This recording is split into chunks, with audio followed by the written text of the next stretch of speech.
সিরাজগঞ্জের বেলকুচিতে উপজেলা পর্যায়ে বাস্তবায়িত ক্ষুদ্র ঋণ কার্যক্রমের গতিশীলতা আনয়ন শীর্ষক প্রশিক্ষণ অনুষ্ঠিত হয়েছে। সিরাজগঞ্জ প্রতিনিধি রেজাউল করিম জানান, মঙ্গলবার উপজেলা সমাজসেবা কার্যালয়ের আয়োজন উপজেলা কৃষক প্রশিক্ষণ কেন্দ্রে প্রশিক্ষণ অনুষ্ঠিত হয়। উপজেলা সমাজসেবা কর্মকর্তা দেবাশিস কুমার ঘোষের সঞ্চালনায় অনুষ্ঠানে বক্তব্য রাখেন জেলা সমাজসেবা কার্যালয়ের উপপরিচালক মোহাম্মদ হাবিবুর রহমান খান, সহকারী পরিচালক মনিরুল ইসলাম এবং সহকারী পরিচালক রুকনুজ্জামান মণ্ডল।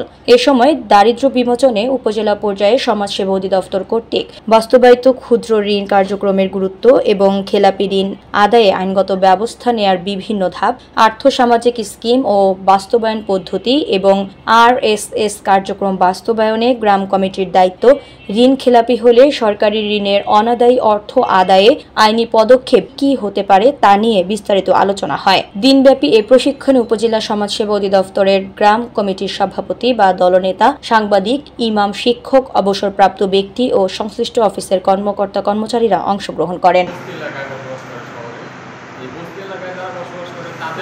জনগণের টাকা, এই টাকার মধ্যে আপনারও টাকা আছে, আরেকজনের টাকা আছে।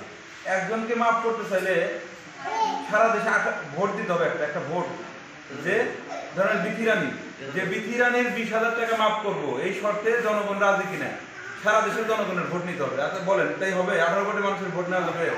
এই জন্য সরকারের টাকা কিন্তু মাফ নাই। সরকারের টাকায় কি আছে? ঋণ নেওয়ার পর যখন আপনি ধনী হবেন, শুধু ঋণের উপর তো ধনী হবেন না। এই ঋণ আপনার কষ্ট করে ছাগল পালন কিনলেন অথবা গরু পালছেন, দেখা গেল আপনার একটা ছিল গরু নিয়ে খাবার খাওয়াইছে, আপনার ওয়াইফও স্বাধীন বসে থাকবে। ওই গরুটা আপনার এক্সট্রা টাকাটা পাইছেন, গরুটা কিনছেন, আপনার ছেলে স্কুলে পড়ে, প্রাইভেটে পড়ে, আবার গরুটারে খাওয়ায়, আবার মাঝখানে সে চকে নিয়ে যায়। চক বলে আপনার এলাকায় বাকি চক